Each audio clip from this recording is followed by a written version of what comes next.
শুনলে অবাক হবেন, জাহান্নামীরা অনেক লম্বা এবং যন্ত্রণাদায়ক শাস্তি ভোগ করার পর আল্লাহর কাছে 4টি জিনিস চাইবে, কিন্তু একটিও পূরণ হবে না।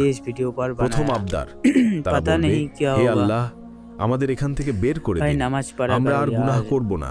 আল্লাহ পরিষ্কারভাবে বলে দেবেন, চুপ, আমার সাথে কথা বলো না।